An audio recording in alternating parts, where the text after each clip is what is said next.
बिस्मिल्लाहिर्रहमानिर्रहीम। हम कंटिन्यू कर रहे हैं chapter number 5 of entrepreneurship, identifying and analysing domestic and international opportunities. International opportunities के ऊपर लास्ट लेक्चर में हमने बात की और दो डिफरेंट एस्पेक्ट्स को हमने देखा था। हमने बात की कि हमारे पास पहला एक ऑप्शन है एक्सपोर्टिंग का, और एक्सपोर्टिंग में दोनों इनडायरेक्ट एक्सपोर्टिंग और डायरेक्ट एक्सपोर्टिंग के कॉन्सेप्ट्स को अंडरस्टैंड किया। फिर हमने नॉन इक्विटी अरेंजमेंट्स में लाइसेंसिंग को, टर्न की प्रोडक्ट्स और मैनेजमेंट कॉन्ट्रैक्ट्स को देखा। अभी हम बात करना स्टार्ट करते हैं डायरेक्ट फॉरेन इन्वेस्टमेंट्स। इसको DFI भी कहा जाता है और इसको FDI भी कहा जाता है, that is foreign direct investments. Which ever word is more suitable आप उसको यूज कर सकते हैं। सो as the name shows, direct foreign investment in which it is viable option for an entrepreneur कि वो directly किसी foreign country में अपनी investments करना चाह रहा हो। While the wholly owned foreign subsidiaries has been a preferred mode of ownership for entrepreneurs using direct foreign investments for doing businesses in international markets, हमारे पास जो डिफरेंट ऑप्शंस हैं, joint ventures and minority and majority equity positions are also methods for making direct foreign investments, and the percentage of ownership obtained in the foreign venture by the entrepreneur is related to the amount of money invested, the nature of the industry and the rules of the host country government. So ये चीज़ें किसी भी entrepreneur के लिए possibilities बनती हैं कि वो किस अंदाज में डायरेक्ट फॉरेन इन्वेस्टमेंट्स की तरफ जाना चाह रहा है और इंटरनेशनल बिजनेस में किस तरह से ऑपरेशंस करता है। वो जॉइंट वेंचर्स को देखेंगे अभी कि वो किसी और जो लोकल कंट्री का एंटरप्रेन्योर है उसके साथ मिल के काम करना चाह रहा है, या वो उसमें माइनर चलें 80-20 का एक शेयर रखना चाहता है, जब 80 होस्ट कंट्री का हो गया और जो 20% है वो उसकी अपनी कंट्री का। देन मेजॉरिटी इक्विटी पोजीशंस आ जाती हैं, इसको वाइस वर्सा भी कर सकते हैं। So these are the different methods जिसको हम अंडरस्टैंड करने की कोशिश करते हैं। तो हमारे पास जो फॉरेन डायरेक्ट इन्वेस्टमेंट्स के डिफरेंट ऑप्शंस नज़र आते हैं, उसमें अब बात करते हैं माइनॉरिटी इंटरेस्ट्स के ऊपर। सबसे पहले what is minority interest? Minority जैसे नाम से आपको शो होता हुआ नज़र आ रहा है। This is a form of direct foreign investment in which the investing entrepreneur holds a minority ownership position in the foreign venture. जो फॉरेन कंट्री में हमारी अपनी इन्वेस्टमेंट है वो माइनॉरिटी में होगी। चलें जी, हमारी इन्वेस्टमेंट है 20% और जो हमारे पास इन्वेस्टिंग कंट्री आ रही है, फॉरेन कंट्री जिसमें हम इन्वेस्ट कर रहे हैं, उनका पोर्शन 80% आ रहा है। So that is an example of minority interest. Mostly Japanese companies have been frequent users of the minority equity, कि वो ज़्यादातर इसके ऊपर आपको बिलीव करते हुए नज़र आते हैं और फॉरेन इन्वेस्टमेंट्स को इस अंदाज में लेकर चलते हैं। So minority interest can provide a firm with a source of raw materials और a relatively captive market for its products. Entrepreneurs have used minority positions to gain a foothold or acquire experience in a market before making a major commitment, because इसके साथ associated risk कम हो जाता है। अगर for instance हमने minority investment की है तो हम 20% इन्वेस्टमेंट कर रहे हैं, तो रिस्क की सूरत में भी हमारी 20% इन्वेस्टमेंट एट स्टेक जाती है। सो हम एट द स्टार्ट एक्सपीरियंस लेने के लिए भी इसको यूज करते हैं, और mostly Japanese firms have been utilising it as well. And when the minority shareholders has something of strong value, the ability to influence the decision-making process is often far in exercise of the amount of the ownership. So एक चीज़ इसमें ये आ जाती है कि because you being the investor in the other country, आपकी importance ज़्यादा होती है, और या फिर आपके पास जो टेक्निकल नो हाउ है या आपके जो भी ऑपरेशंस आप शेयर कर रहे हैं वो इस नेचर के हैं कि आपकी डिसीजन मेकिंग में इंपॉर्टेंस निस्बतन ज़्यादा समझी जाती है। So by investing low but you still more involve in decision making, जो कि आप अपने फेवर के लिए यूज कर सकते हैं। देन हमारे पास जो दूसरा ऑप्शन नजर आता है वो है जॉइंट वेंचर्स का। Joint venture, as the name shows, the joining of two firms in order to form a third company in which the equity is shared. So दो लोग जो काम कर रहे हैं वो कोई तीसरा काम शुरू कर देते हैं और तीसरे काम को वो इकट्ठे मिल के कर रहे हैं जिसमें वो अपना इक्विटी शेयर कर सकते हैं. That is one option. So another direct foreign investments method used by entrepreneurs to enter foreign market is the joint venture. Although a joint venture can take as many forms in its most traditional form, जैसे two firms get together and form a third company in which they share the equity. ये पहली चीज आ गई. Then entrepreneurs use joint ventures most often in two situations. यानी वो conditions क्या है जिसमें आपको joint venture एक suitable option के तौर पे नजर आता है जब एक entrepreneur ये चाह रहा होता है कि वो परचेज करे local knowledge as well as an already established manufacturing facility. यानी जब एक एंटरप्रेन्योर को ये लालच आती है कि वो एक लोकल नॉलेज को बाय करना चाह रहा है और साथ साथ वो ऑलरेडी एस्टैब्लिश्ड मैन्युफैक्चरिंग फैसिलिटी को लेना चाह रहा हो, because it will save a lot of time and lot of legal documentation जो कि आपको मैन्युफैक्चरिंग कंसर्न को क्रिएट करते हुए करनी पड़ती है, या जब when rapidly entry into a market is needed. दूसरा ये कब आपके लिए एक अच्छा ऑप्शन कंसिडर होता है जब आप मार्केट में एक स्पीडी जो एंट्री है वो चाह रहे होते हैं. और एट समटाइम्स जो है joint ventures are dissolve with one party assuming 100% ownership. तो इसकी मर्जिंग की सूरत हाल भी आपको नज़र आती है कि समटाइम जॉइंट वेंचर्स डिसॉल्व हो जाते हैं जिसमें कोई एक फर्म 100% शेयर्स को ओन करने लग के तरफ आ जाती है. So it depends upon the organizations. So even though using a joint venture to enter a foreign market is a key strategic decision, the keys to its success are not well understood, and the reasons for forming a joint venture today are different from those of the past. Previously, joint ventures were viewed as partnership and often involved firms whose stocks was owned by several other firms. लेकिन अभी joint venture in the US were first used by mining contracts and railroads as early as 1850.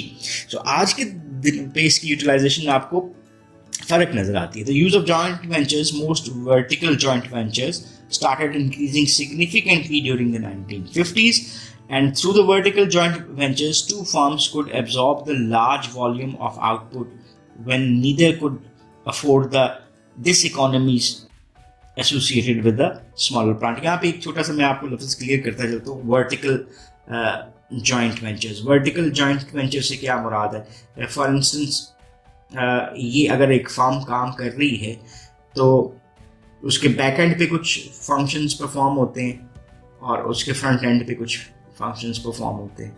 तो जब हम इस back and के ऊपर उन different functions की तरफ किसी भी कंपनी के साथ मिलके काम करने लग पड़ते हैं तो वो जॉइंट वेंचर हो गया जो कि वर्टिकल है और बैकवर्ड वर्टिकल है. और अगर हम फ्रंट एंड पे किसी कंपनी के साथ मिलके काम करने लगते हैं, जैसे बैक एंड पे सप्लाई साइड होती है और फ्रंट एंड के ऊपर अमूमन कंपनी की डिस्ट्रीब्यूशन साइड होती है, तो इसमें अगर कहीं पे भी ऑपरेशंस को अपने हम जॉइंट करते हैं तो ये वर्टिकल जॉइंट वेंचर्स बेसिकली कहला रहे होते हैं.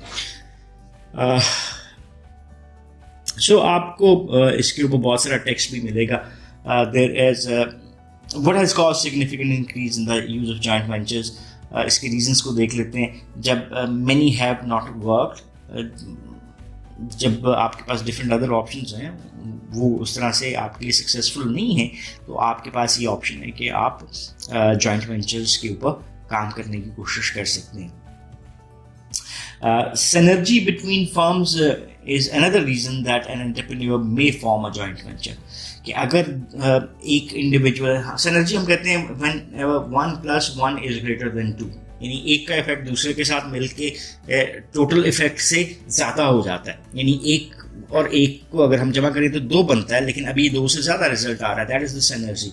So if the firm have that synergistic value for each other, तो भी उनके लिए एक अच्छा ऑप्शन हो सकता है कि वो जॉइंट वेंचर की तरफ जा सकें.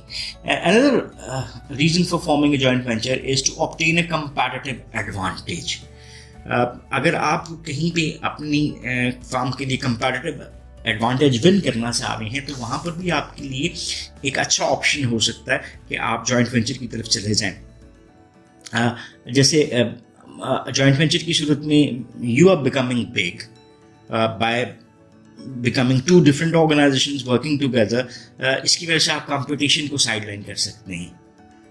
सो आप नई मार्केट में एंट्री लेना चाह रहे हो और वायबल ऑप्शन आपको ये नज़र आए तो आप बाकियों से पहले एंट्री लेके फर्स्ट मूवर एडवांटेज ले सकते हैं. So there are certain reasons.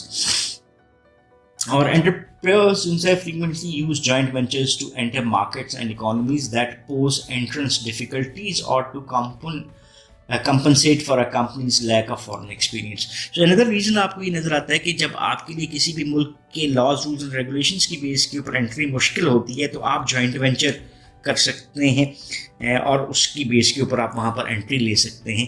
या फिर कोई कंपनी फॉरेन एक्सपीरियंस एक्वायर करना चाह रही है और आप समझते हैं कि वो आपके लिए एक बेनिफिशियल हो सकता है तो भी आप कंपनसेट करना चाहते हैं उसके रिस्क को, या वो आपके रिस्क को कंपनसेट करना चाहे, तो ये दोनों वो ऑप्शंस दोनों साइड्स की तरफ से जो कि जॉइंट वेंचर की सूरत में कंपनीज हैं वो विन कर सकते हैं. देन हमारे पास जो अनदर ऑप्शन है वो है majority interest.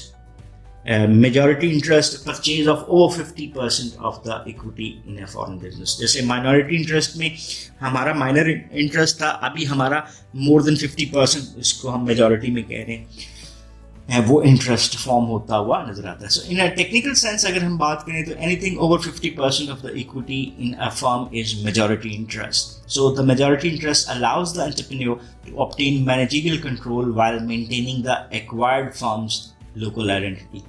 When entering a volatile international market, some entrepreneurs take a smaller position which they increase up to 100% as sales and profits आकर. सो आपके लिए एक मेथड है, जैसे माइनॉरिटी इंटरेस्ट आपके लिए एक ग्रेजुअल इंप्रूवमेंट था, उसी तरह से मेजॉरिटी इंटरेस्ट भी आपके लिए ग्रेजुअल है. आप 50% से स्टार्ट करते हो. वॉलेटाइल इंटरनेशनल मार्केट है, जब आपको एक रिस्क आपका मिटिगेट होता हुआ नज़र आ रहा है, जैसे जैसे आप अपनी सेल्स वॉल्यूम हाई करते जाते हो तो आप अपनी ओनरशिप को बढ़ा सकते हो and you can reach towards 100% ownership as well. Then हमारे पास एक और ऑप्शन नज़र आता है that is called as a merger. Merger बुनियादी तौर पे एक तरीक़ाकार है जिसमें हम दो फर्म्स को कंबाइन कर रहे होते हैं. Two firms are combined that produce one or more of the same or closely related products in the same geographical area. जैसे आपको बैंकिंग में बहुत ज़्यादा मर्जर्स नज़र आते हैं. बैंकिंग है similar products and then they are merge. आपको फार्मास्यूटिकल्स में फार्मा के डिवीजन में बहुत सारे मर्जर्स नज़र आते हैं. They are involve in same kind of activities. So an entrepreneur can obtain 100% of the ownership to ensure basically complete control. So many US entrepreneurs desire complete ownership and control in cases of foreign investments. So if the entrepreneur has the capital, technology and the marketing skills required to successfully enter into a market, there may be no reason to share the ownership. क्योंकि basic चीज़ें अगर हमारे पास हैं, जो technology चाहिए, जो पैसा चाहिए, जो मार्केटिंग स्किल्स चाहिए, अगर वो हमारे पास हैं तो why we should be sharing our profits with the other ones. तो भी आप मर्जर्स की तरफ जा सकते हैं. So mergers and acquisitions have been used significantly in international businesses as well as with the case of the United States. और जहाँ पे आपको इंटेंस मर्ज एक्टिविटीज़ का एक पीरियड नज़र आता है. Entrepreneurs may spend significant time searching for a firm to acquire and then finalizing the transactions. और while any merger should reflect the basic principles of any capital investment decisions and make a net contribution to the shareholders' wealth, the merit of a particular merger are often difficult to assess. So basically आपको उन rights को serve करना पड़ता है कि जब आप किसी भी मर्जर एक्टिविटी में इन्वॉल्व हैं तो बेसिक प्रिंसिपल्स को फॉलो करेंगे कैपिटल इन्वेस्टमेंट डिसीजंस के, जिसमें आप शेयर होल्डर्स की वेल्थ में कंट्रीब्यूशन उसी तरह से देते हुए दिखाई देंगे. और इस एट टाइम्स को कहते हैं कि इसके मेरिट्स को फॉलो करना मुश्किल भी नज़र आता है. Not only do the benefits and cost of a merger need to be determined but also special accounting, legal and tax issues must be addressed. So entrepreneurs therefore must have a general understanding of the benefits and problems of mergers as a strategic option, as well as understanding of the complexity of integrating an entire company into present operations. So basic types of mergers जो हमें नजर आते हैं वो हैं horizontal mergers, vertical mergers, product extension, market extension and diversified activities as well. इसको हम यहाँ तक कंप्लीट करते हैं एंड मर्जर्स के जो डिफरेंट हमारे पास अदर ऑप्शंस हमें नज़र आ रहे हैं, इंशाल्लाह we will be talking about those different aspects in the next lecture. अभी के लिए हम इसको यहाँ पर कंक्लूड करते हैं कि हमने अभी के लेक्चर में बेसिकली क्या देखा. We started with the foreign direct investments. Foreign direct investments के जो डिफरेंट ऑप्शंस थे, माइनॉरिटी इंटरेस्ट, जॉइंट वेंचर्स को हमने अंडरस्टैंड किया, मेजॉरिटी इंटरेस्ट्स को हमने देखा, मर्जर्स को हमने देखा. मर्जर्स की जो सब एलिमेंट्स थी उसके ऊपर इंशाल्लाह हम नेक्स्ट लेक्चर में बात स्टार्ट करेंगे. So that's all for this lecture. If you still have any question और क्वेरीज तो you can ask in the comment sections and we would definitely love to answer those. So thank you very much again. Have a nice time. Allah Hafiz.